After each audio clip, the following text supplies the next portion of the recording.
Ready indeed for episode number 9 of BullsEYE. Derek, Kaylee, and BJ, you know who we are. We're going to talk a little bit about this past week before we look forward to a big day saluting to service, get some seats for service for the return to Raymond James Stadium of the Bulls against the Temple Owls. First of all, a lot of offense, highest scoring game in Bulls history. Kaylee, you were there. Yeah. Is it the Liberty Bowl or Liberty Stadium? But the Liberty place where the bell was ringing a lot as far as the scoring went this past weekend. Right, yeah. I mean, really proud of the fight that our guys, they never lost confidence throughout the whole game. You know, to start the way they did and to have the confidence to just keep fighting and to keep swinging, that's something, they did really well and proud of. But what a game Byram had, and what a game our O-line had, It's one of those where you're looking at the course of the game. From my perspective, I do the radio broadcast on Bulls Unlimited, and you're just trying to make sure you're not missing anything, and then you don't always just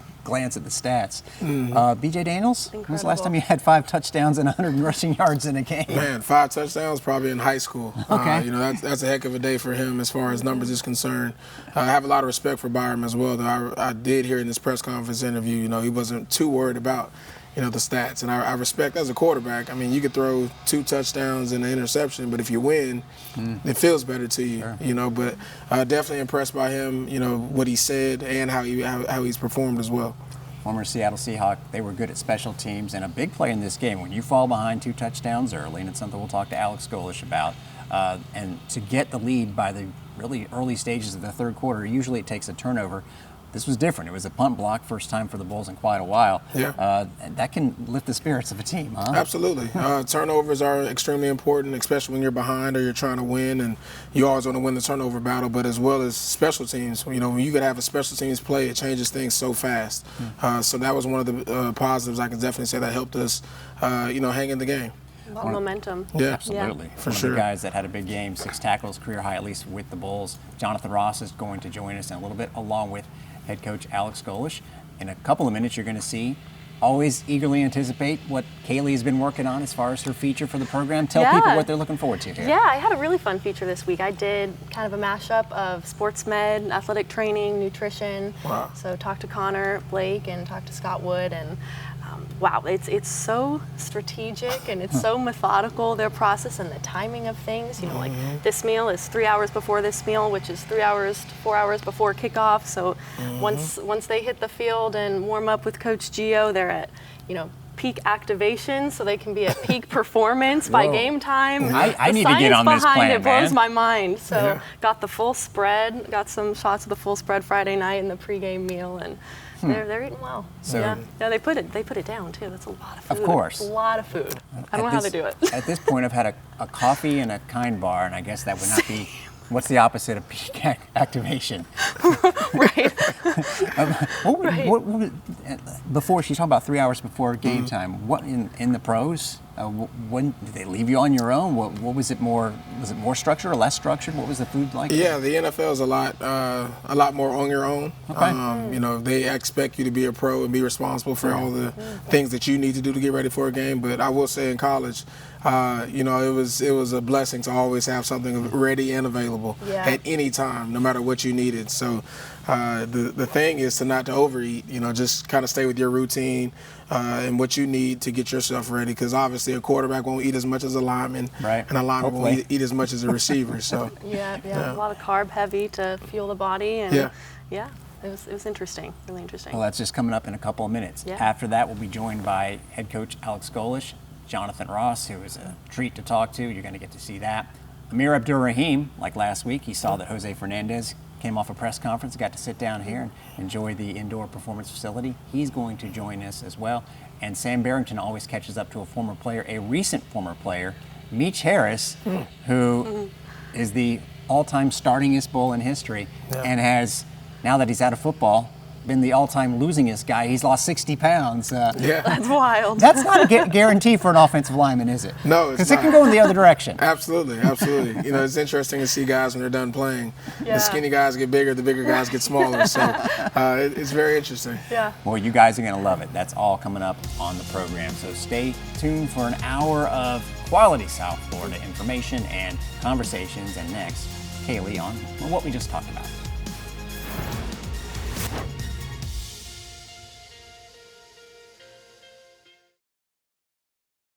Sports med, athletic training, and nutrition all work together to help our guys achieve peak performance, and I'm getting the inside scoop on how all that works. I'm Kaylee Cottrell, your Bulls Insider. Tell me a little bit about what your role entails and how you help the team. Yeah, so my role is to make sure that all the guys on their team are fueled up, ready to go, and ready to go at the appropriate times. I'm in charge of the student athlete for their health care, so I help manage getting them doctor's appointments, their treatment, their rehabilitation. If they're sick, they're injured, they come to me and my staff, and we help give them the resources to feel better. What does your process look like on the road from start to finish? Walk me through it. We basically have an early crew come in on Thursday, set up the training room in the hotel. We get here Friday, we do some treatments in the hotel Friday night. Our goal is to essentially try to keep everything as similar as possible, so that way guys can build consistency, because our body likes habits that we build. So we'll have a Friday night dinner, and then we'll have what's called a Friday night snack, which for most people is a whole nother meal, but when you're fueling a football team, the giant human beings that they are, you have to kind of over prepare some of those meals. So that's our Friday. Saturday, we wake up, start treatments again, kind of just available for the team if they need be. Get to the stadium with the team, tape their ankles, get anything last minute. We'll have 2 to 3 meals. So if we are a 3:30 or 2 o'clock game like we are right now, we'll have a breakfast. That'll be about 7 a.m. And then we will have a pregame meal 3 hours later. And then that meal is typically 3 to 4 hours out from kickoff. What does a treatment usually consist of? Well, it's all really, really dependent on what the athlete is going on. If it's a hamstring strain, if it's a knee sprain, it could be as simple as ice and stem, or it could be a rehabilitation plan that we prescribe to them. That's something that we pride ourselves here, is really trying to be athlete dependent and specific. I know the strategy behind nutrition is very methodical. Talk to me about how you lay out that plan and what that plan looks like. Yeah, so typically what we like to do about a day before is we do a really carb-heavy meal. So lots of pasta, rice, potatoes, and that's going to be something that is a fuel source for the guys while they're out on the field. So we still do a lot of carbs while we're in our Saturday preparation, but the process is a little timed out 3 hours before we're coming out on field. It allows kind of the food to digest and absorb properly, so those nutrients are available for the guys as they go out with strength conditioning out to the actual field to get a warm-up in. And then by the time we're in game time, we've had some more snacks, some more quick carbohydrates, and that get fueled into the body, and then that way everything's timed accordingly to peak performance whenever they go onto the field. How do you work in coordination with nutrition and strength training? Very closely. We're all just a tool in the tool belt for the guys. Me and the strength staff meet daily, if not hourly, to give them updates about the student athlete's health and well-being, as well as me and Connor and his staff meet quite regularly to see if there's anything dietetics that they can provide for them. We're kind of the triangle, the pyramid of performance, and what that entails is making sure that guys that are injured or maybe have nicks and bruises or are known to be heavy sweaters and cramp more, we are all aware of that. We work together very closely. Hydration is a big part that's entailed with the athletic training and myself. The fueling for the performance is very important with myself and strength conditioning, so all of our schedules are all intertwined. It takes a village to get these guys ready, but I think we do a really good job of getting all our resources together to give these kids the best opportunity to be successful. And back on Bullseye with the head coach, Alex Golesh. Derek Sharp here with BJ Daniels. Coach, massive offensive numbers. It wasn't so great on the other side, but a lot of stuff that can be built upon, and then I'm sure a lot to correct after last week. Yeah, a lot to correct. I think the starting slow part is continuing to make it really, really hard to do what you want to do in terms of on both sides of the ball. I feel like we've lived in that world the entire year. So I really looked a lot at, man, are we doing something that is hindering us from coming out fast? And so we've continued to evolve practice and change that. I think that's a huge part of it. I think the second part of it is our continued growth. You look at that and you continue to see inconsistencies really on all three sides of the ball.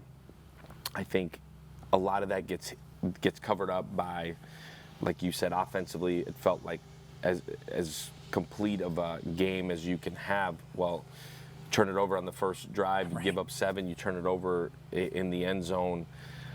That's a 14-point swing that you leave out there that you're giving up. And so it looks a certain way where maybe it's not. I do think there's a lot of positive to build on.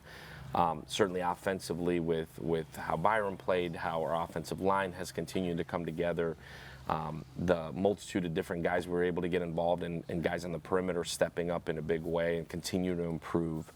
I think defensively we're continuing to look at really both things, both scheme and personnel, which is why you've seen us juggle a bunch of different personnel around, trying to find the right combination, putting them in the best positions to be successful. I do think, and this is what we talked about as a team, and you've got to know me well enough, the team certainly has every issue that comes up I hit head on. Like there's nothing that lingers that you wonder where somebody stands on.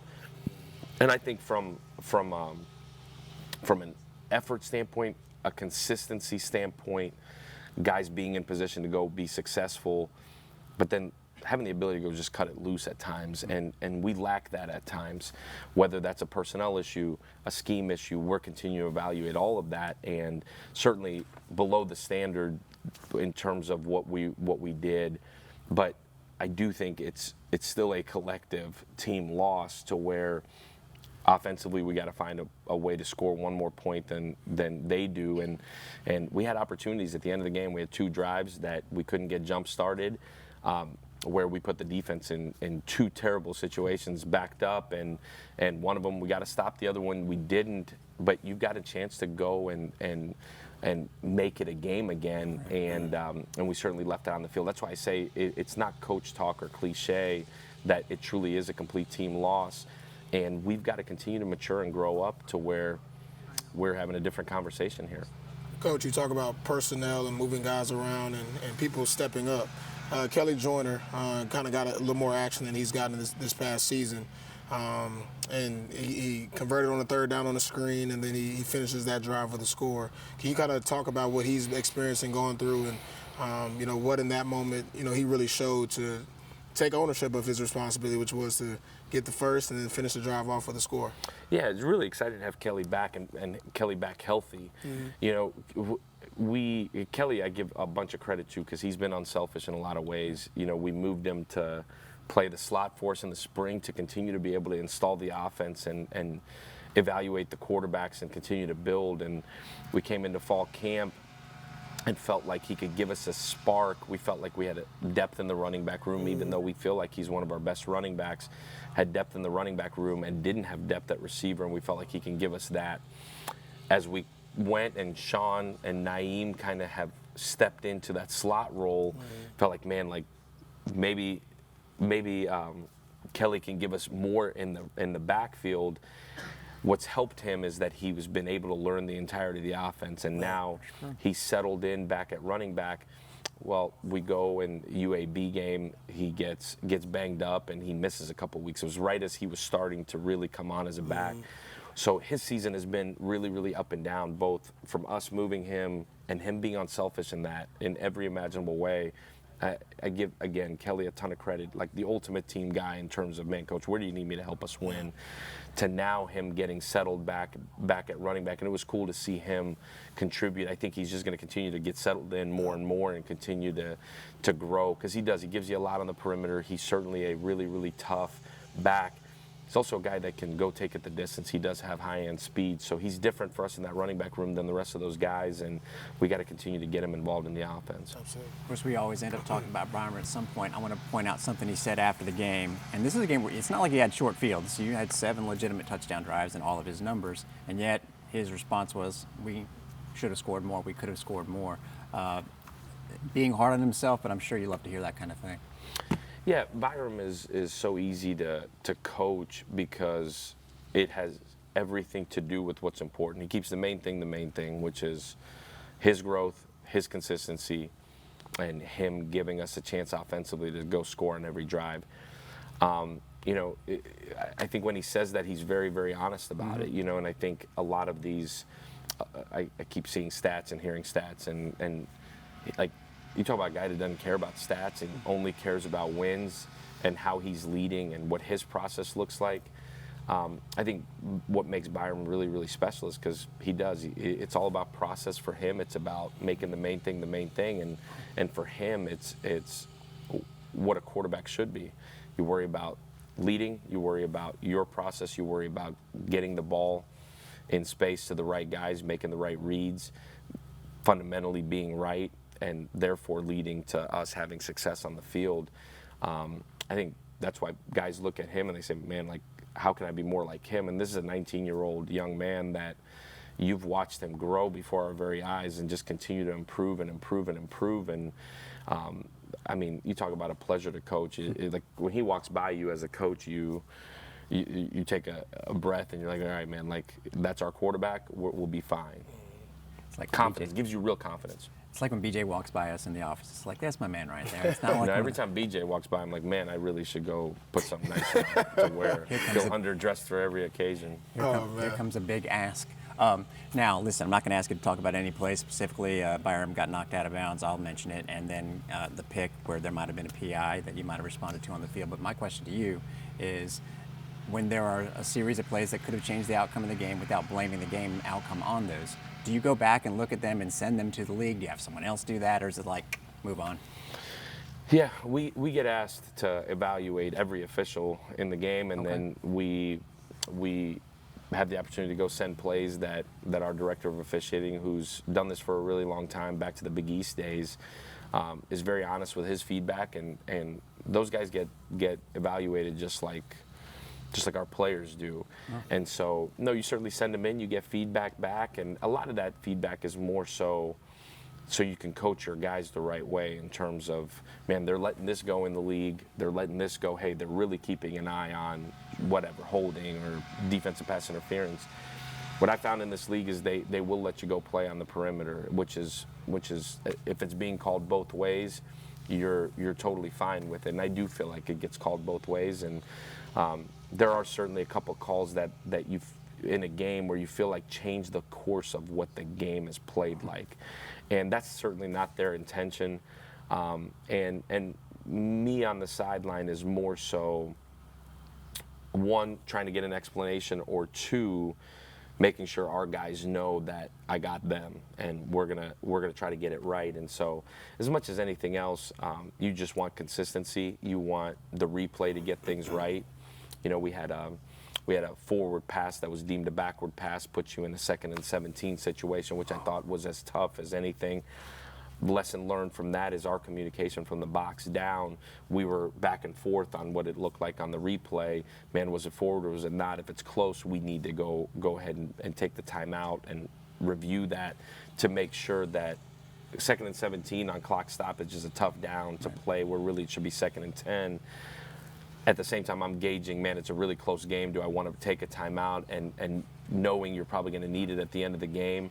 So it's constantly juggling it. But from an officiating standpoint, I think as good as any league I've ever been in, trying to give feedback back to coaches to get it right on the back end of it. Yeah. Saturday we have a 12 noon game. So first one of the year. I know we mentioned about starting faster, better, staying on schedule. Personally, I found out within myself I needed to work out, I needed to get in the pool, I needed to do some things on my own just to get ready for the game. Is there anything that you maybe can allude to our players that they need to do or focus, or anything you're changing to get ready for Saturday, being our first 12 noon game? Crazy, right? Week 10, first noon game of the year. You know what? I'm so excited to play a noon game, to actually get rid of a lot of stuff in the morning, of some of the walkthrough stuff, some of the what feels like up and down to your hotel room, and get up, pregame meal, let's get rocking and rolling.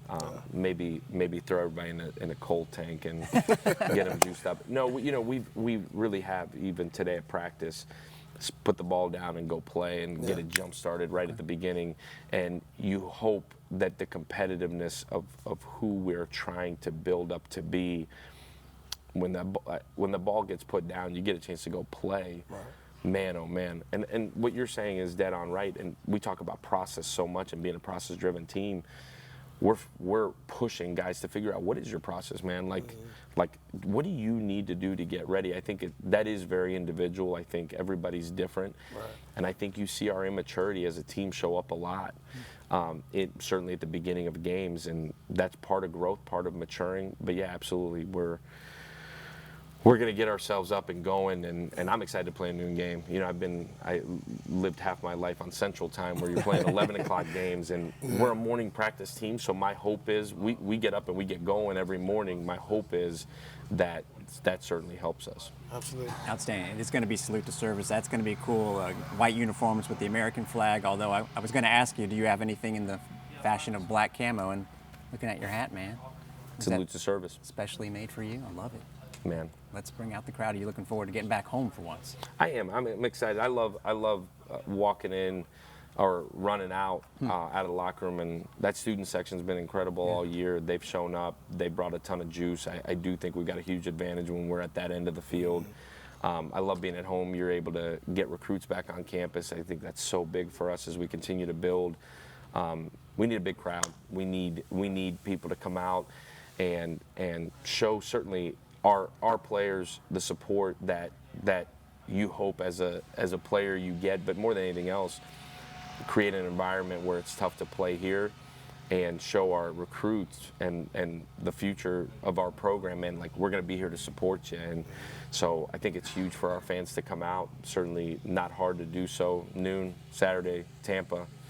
Go from there right to the beach, and it should be a fun day. You heard the man, and we will not talk about next week's kickoff time, which is a whole different story. Hopefully we're telling you next week on BullsEYE about a win this week. Thanks a lot, Coach. Thank you. Go Bulls. Coming up next, Jonathan Ross joins us on the program.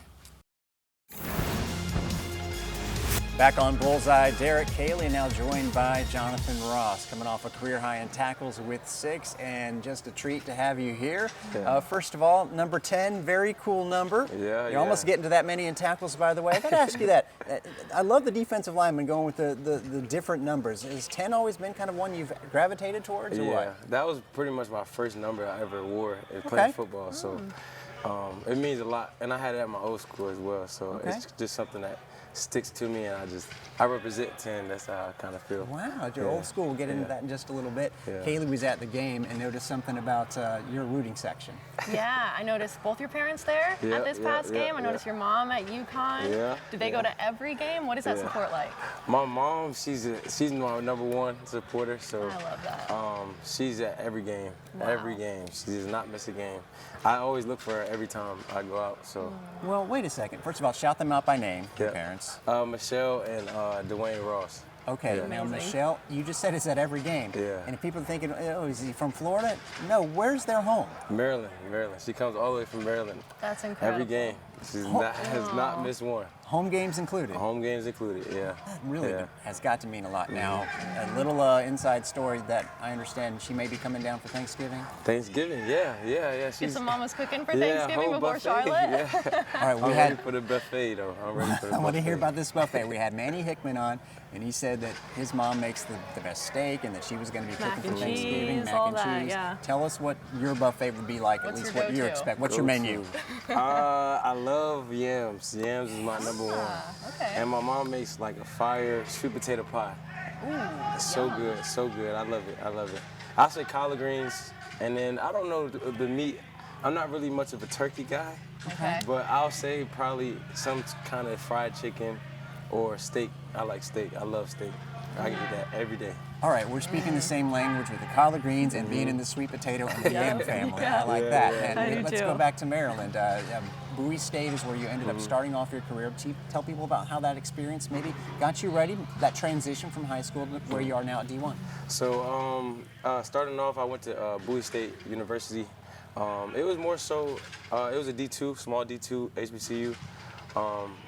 I really was just looking for, when I transferred, I was just looking for somewhere I can really build myself more, because I had a pretty good season there, so then I just decided to bet on myself, and then USF, they gave me a little call, and I got the call, and then I answered, so I just love being here. I love being in the atmosphere. I love just being in Tampa in general. Like, it's just so different than Maryland, so. Pretty good, by the way, 125 tackles in 2 seasons. I'm not going to make you say your stats, but hey, a guy that has a great tie to South Florida is your position coach, KP. What has it been like working with him? I love working with KP. He brings the same energy every day. He expects greatness out of you, no matter what, no matter who you are. And I try to rise to the occasion every time I get a chance. So I just love for just how he coaches. Like I can't get enough. I ain't gonna. He seems like he's got one speed, which is Go. And you prefer that? Yeah, I love going. Love the attack. That's why I love defense. Like, Yeah. We love watching you play. I got to go back, sidetrack to the Make People Hungry portion of the show. Yeah. Because Kaylee did the feature with Yeah, nutrition. I was with nutrition, sports med, athletic training this past weekend at Memphis, so I saw the full spread. Yeah, I love What's your go-to in the spread? Are you a little bit of sampling everything? Are you that whole pasta station? me and Connor kind of have an understanding with I love fruit snacks. I love fruit Okay. snacks. But also, like, I love to get Rice Krispie treat, during the game as well. You know what? Yeah. KP, before, what game? I think it was the Navy game. I saw him in the tunnel, and he was snacking on a little Rice Krispie Yeah, treat. He that's said it. he needs a sugar rush. It's either right before the game or during halftime. He doesn't need a sugar rush, He by always the way. grabs a little sugar rush. Yeah, I So, love a sugar rush, just real quick. I love Rice Krispie treats too, though. Wait Okay, a so I second. like it. Was it Jason? Let's tell people who his roommate is. Yeah. JV, Yeah. Jason JV. Vaughn. That told him that the other kind of rice you like as well? Yeah, Fried rice? I love Fried fried rice. rice. I cook that every week. Every week. I I'm a love big it. fried rice guy. I can eat rice anytime. I was talking to him right before practice. I said, we're interviewing Jay Ross. Is there anything we should know about him? Yeah. And he said, well, he loves R&B music. Yeah. He loves fried rice. Yeah. And he tries to sing every now and then. Is what we Something like we that. heard. So is that a little hidden talent of yours? Just a little something. I did. I was in like different musicals and stuff in high school, so it was Okay. just something. My sister was a big, I think it's called thespian or something like that. Yeah, thespian. Yeah, so she did that, and I just decided, hey, my brother we was in Greece together, stuff like that. I love was it. Kaniki, he was Danny. So Keep coming with the details because you're like, oh, a little something on the side. Now it sounds like you were the lead. yeah, I was the lead. I'm very humble, so sometimes No, I that's just okay. That's okay. All right, humbly is. speaking, what's the best song? Like, if you had to just sing one song to impress somebody with your vocal talent, so you're not going to do it here. I'm not going to ask you to do that, but just do you have a go-to or anything like that? I'll say I don't really have a go-to song. I'm more so like a go-to person. I'll say Charlie Wilson. I like yeah. Charlie Wilson. Nice. I'm kind of old school kind of Soulful guy. right there. Yeah. Okay. Just a little bit. Hey, Jason Vaughn, we love him now. We're talking about him giving you crap a little bit there, but Yeah. he's a tremendous individual. And actually, I had a chance to see him before we taped this. And folks, he's probably going to be able to come back and play next year. Yeah, How yeah. cool is that? And what Amazing. kind of a person he is? He's a great person. He's always looking to just improve, and I just love his mindset. Like, he's a great person to have around, especially being my roommate. I'm excited for him to be my roommate. But yeah, that's my guy, and we kind of do the same thing on the field. Him a little bit more dropping back, but we just talk about different stuff. So he's just someone I can always count on. So I just love just being around him. And did it flip a little bit where he probably needed some support when he Yeah, got hurt? How yeah. did he handle that? He handled it very well, and I'm not surprised. I supported him every step of the way. I just can't wait till he get healthy, to get back out there, because he loves football. So I can't wait. He's a force, that's for sure. Yeah, he is. Excellent. Well, as we wrap this up, how forward are you guys looking to getting on the field against Temple? It's going to be a big crowd. It's Yeah. Hall of Fame weekend and salute to service. So how excited are you back? It's been a while since Raymond James Stadium. Yeah. I'm excited. Last year they kind of got to us, but I feel like this year is going to be definitely different. And I'm ready to play. I feel like the guys are getting ready to play, and we're going to give them a run for their money. So.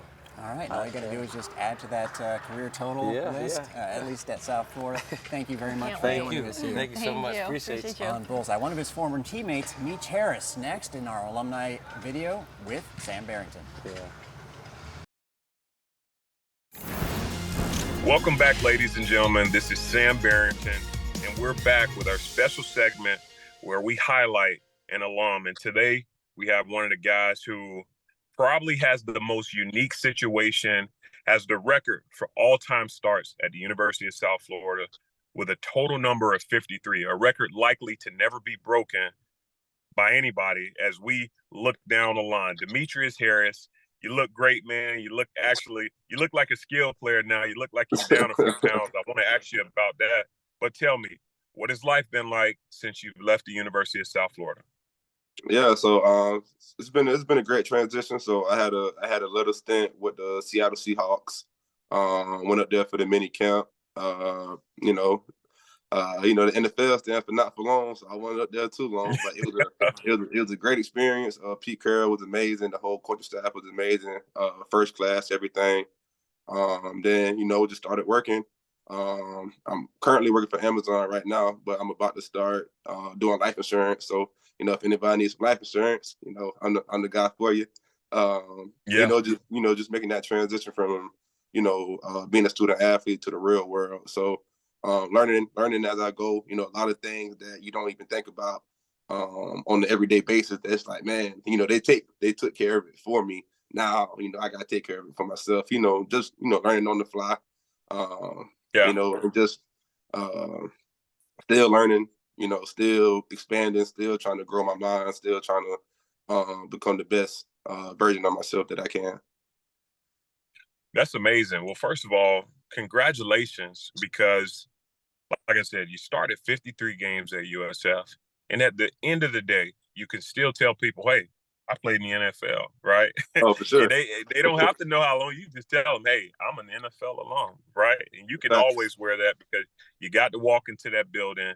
You got to experience the environment, and you deserve a pat on the back for that. Especially, obviously, you and I, we share some kinship. We're both from Jacksonville, Florida. Not an easy place to make it out of. So it's definitely good. It's definitely good to see you make it on this side. I want to talk about a specific game. I don't have to tell you the game, but you know what game I'm talking about, right? Yeah, this game where USF recorded so many rushing yards that they probably had to take and readjust the ticker because those yards were just driving up. You had Jared Mangum. I can't remember who else, but talk about that game and what do you believe led to some of the success that you guys had on the ground that day? Yeah, so for everybody that doesn't know, he's talking about the USF versus Temple game back in 2021, where we broke the school rushing record, had over 400 yards rushing. We always knew that the O-line was, one of the strengths of our team.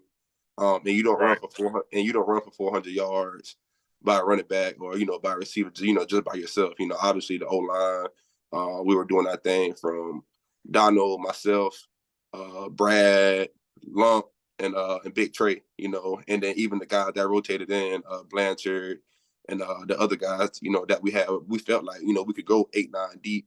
And just trusting everybody, having Coach Mo as our coach. He coaching us so hard, but he loving us so hard.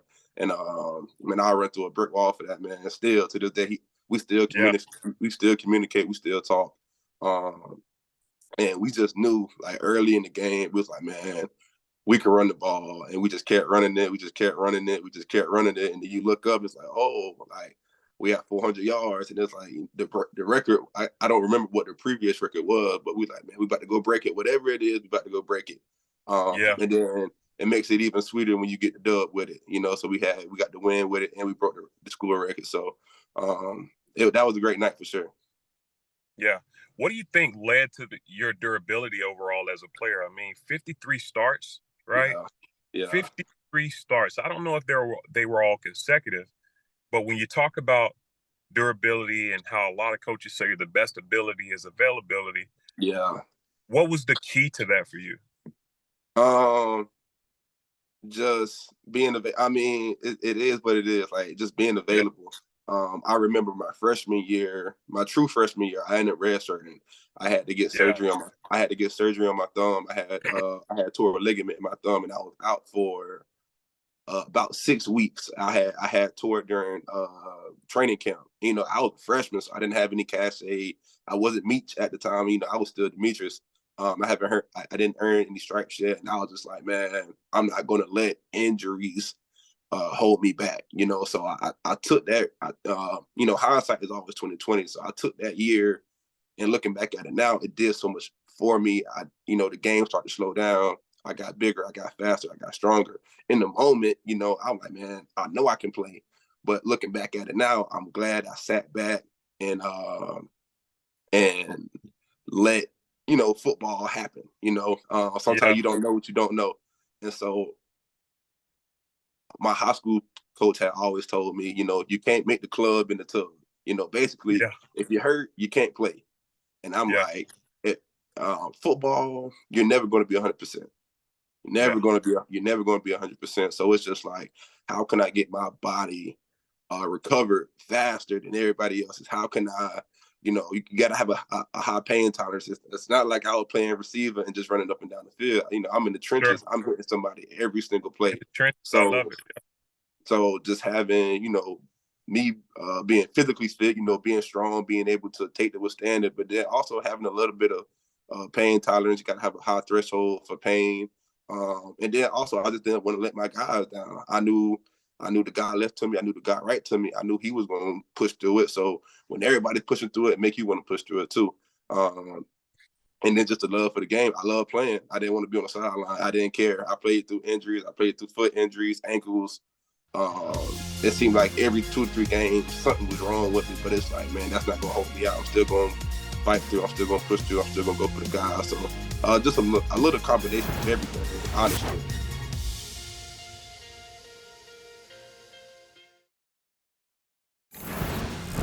Definitely getting used to this, getting joined by the basketball head coaches at the IPF. I know it's not where you used to be in Amir Abdur-Rahim, but not a bad little backdrop. Not a bad backdrop at all. The facilities here at USF are second to none.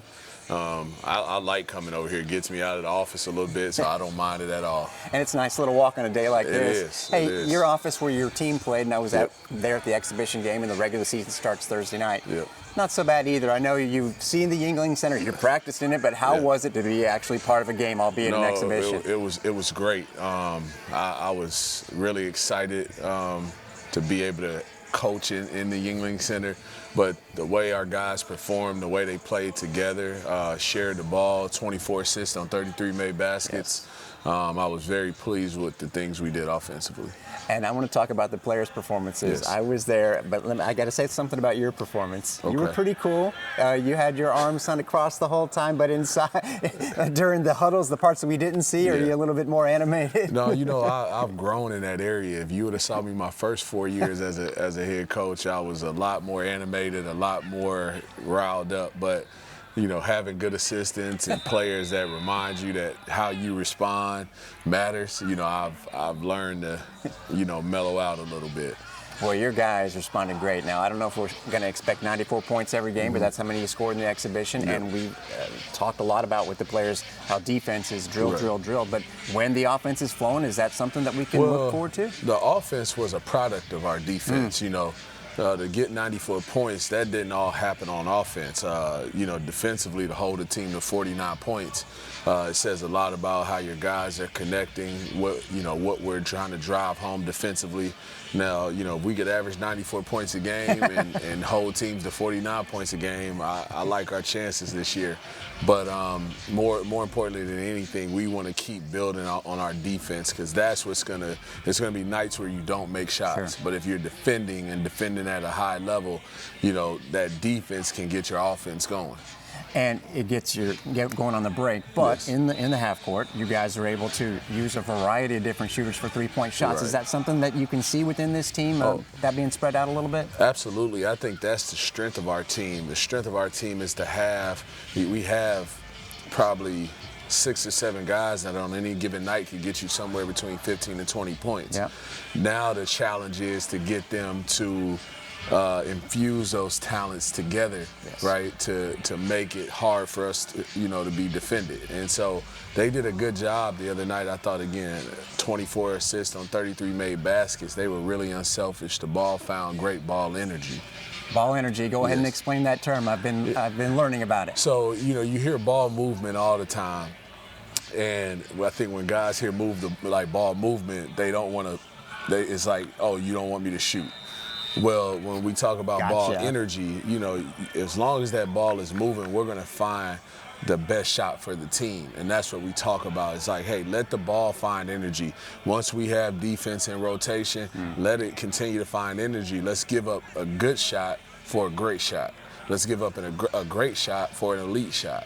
And if we can do that, again, we got enough guys on the court that are capable of making shots. They all work very hard, outside of practice, and we just got to trust each other and believe in each other. There's that word elite that gets kicked around here, and I like it, by the way. Sam Hines, one of the few players that came back, and he spoke to me about ball energy, and it's really getting through to him. Yes. I know you like him. I know Yeah. you like the guys that decided to come back. Selton Absolutely. Miguel had a fantastic game, as did Corey Walker. Yes. So a lot of new Bulls, but I think you're counting on those guys. Oh, absolutely. I mean, those three guys know this place better than any of us, and we're leaning on them to teach us, what they know about the University of South Florida, while still allowing us to get our feet kind of under us and learn this place ourselves. But those three guys, I've said it before, they've been phenomenal. They hadn't fought anything. They've really bought into what we're trying to do, and I think that's a testament to them. It's a testament to their parents, but it's a testament to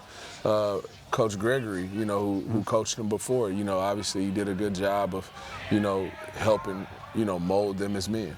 One thing that Coach Gregory, you mentioned the past coach, and he was big on the traditions and the Charlie Bradleys and the Rodenko Dobroses, Absolutely. guys that made it to the NCAA tournament. The other Derek Sharp, by the way.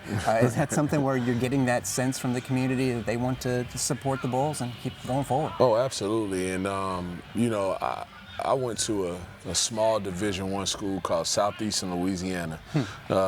Ironically, our colors were green and gold, so I'm right at home with the green and gold on every day. But I think about, being an alum, and I'm proud of where I went to school. I'm proud of where I played.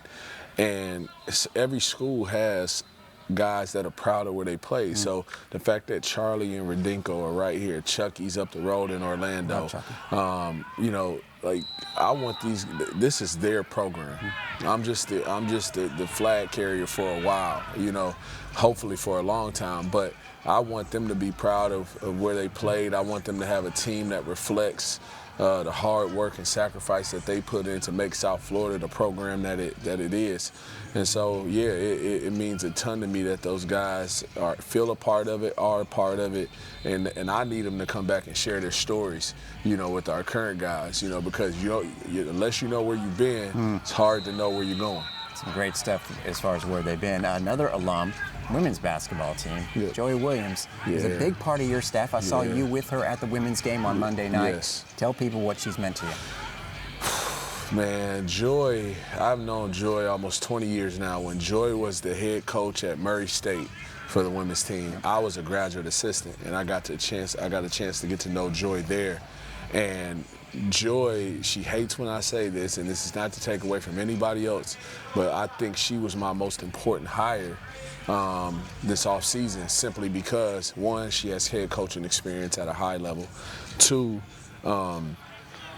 once you sat in that chair, you know what a head coach goes through. That's true. And she's able to hold me accountable. I welcome her to hold me accountable in the areas where I can be better for our group. Because just because I'm the head coach, I'm not immune to being held accountable. And to have a number of people on staff that you can trust and have your best interest in mind, it goes a long way.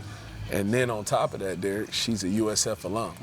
She's teaching us also about this place. We were walking somewhere. She goes, "Yeah, Amir, that's where I played." And I was like, "Oh wow, really?" And so it's really cool to have Joy, a part of this journey, because again, the last part that I think is unbelievably important is for our guys to see women in a position of leadership in a male environment, and Joy, she can hold her own. I was going to say, she looks like a leader. No, she is a leader. She can hold her own. As we wrap up here, and by the way, Coach is going to be joining us when football season's over for more episodes of BullsEYE, but you don't have to sell me. I'm going to be there on Thursday night. I know it meant a lot to have a good energy, ball energy and otherwise, at Yuengling Center, and get people out there on Thursday night against South Carolina State. Well, I look at it like this. Yeah, we're building a program. I'm building a program. Or I shouldn't say building, we're rejuvenating a program, okay? And we're gonna do our part, but to rejuvenate a program, it takes everybody, guys, all right? It's gonna be a point in time where we cut down nets, where we chop those nets down in Yuengling, and I'm gonna remember who was in there against South Carolina State, cheering us on, pumping us up. I'm gonna know who was in that SoFlo rodeo. I'm gonna know, I remember every donor where they sit. I know Rodenko sits on the court side right here. Charlie sits on the baseline right here. I'm gonna remember who was there. Not that I'm gonna keep receipts, but I'm gonna just remember who was there. Those are good receipts. Yep. And we can't wait to see you guys Thursday night. Thank you, Coach. Thank I really you. appreciate it. Best of Absolutely. luck. We'll wrap up BullsEYE in just a little bit. How about all that? We love bringing it to you. We want to thank all of our guests. As always, we don't take for granted the fact that we're able to get so much time with Coach Golesh, and he's right there telling you what they're going through. Mentioned that they're trying to mix it up and practice just a little bit. I know that B.J. Daniels had a coach in the NFL you might have heard of named Pete Carroll, and they actually did some specific, not just every now and then stuff for addressing that issue, right? Yeah, I mean, just starting off slow, trying to stay on track, with first downs and what you're doing offensively and defensively. We would do our best 11 on 11 is what we called it. So we would start from the 20-yard line going at the beginning of practice. I mean, as soon as we're done stretching, it's an all-out war. It's defense can call any play they want, offense can call any play they want. We're on the 20-yard line, the red zone going in, where it's the shortest part of the field and the most important. But we would just get after it. Defensive coordinators could, send Bobby Wagner on a blitz, and Russell Wilson or even I at times would have to just deal with that and adjust and figure out how to get going. And once that happened, I mean, the rest of practice, I mean, you already had your juices flowing, so nice. It woke you up in a fast way. Well, obviously we're doing something here on purpose. We are talking about it a lot so that the Bulls jump out to like a 28-0 halftime lead, first quarter lead, and just roll from there. That's what we're all hoping for. When we were able to talk to Amir Abdur-Rahim, we're again reminding you that Thursday night is the season opener. Kaylee, I know you're like me, you're bopping around to every sport. Yeah. Don't you love it that basketball is here and in full swing? I can't wait. I've been waiting for this, for weeks, and I've gone to a couple practices, and they're putting in the work, and Coach is a toughie, and they're pounding it out. So it's been really fun to watch them grind and prepare, and I know they're ready, and I can't wait to watch. And I know your office is just a few steps away from the Yingling Center. We don't take this building for granted. We don't take that building for granted. The court is beautiful this year. Stunning new court. And everything. New concourse. I just did a facility video, new little, from the ticket scanners to the concourse to new lights we have activation in-game. New court, obviously, in the Hardwood Club, and paint, flooring, furniture, everything. Oh, yeah, the whole deal. It's amazing. So you can catch the vibe around here. There's a lot happening, and we love talking about it to you. Also, we know that you're in and around the ticket area. Our offices are in the same general location, and they are able to, if you want to, it is salute to service, and you can actually buy seats for service for military members. 1-800-GO-BULLS, right? Yes, phones absolutely. are always ringing. Yeah, I mean, it's a really good deal. I mean, you have an opportunity to support, some families and salute the troops, and they don't get a chance to watch football as much as I'm sure they would love to. Right. And they also, you have a chance to at least give them a token of your appreciation as well. So being able to buy tickets for service members to enjoy their games with their wives and children and things like that, and husbands, I think that'd be a great deal. And I know that as we're taping this, around 6,000-7,000 of those seats have already been sold. There's still more time if you want to call 1-800-GO-BULLS for that. Well, that's going to do it for this episode of BullsEYE. I want to thank you guys, as always, for tuning in. Keep those horns up.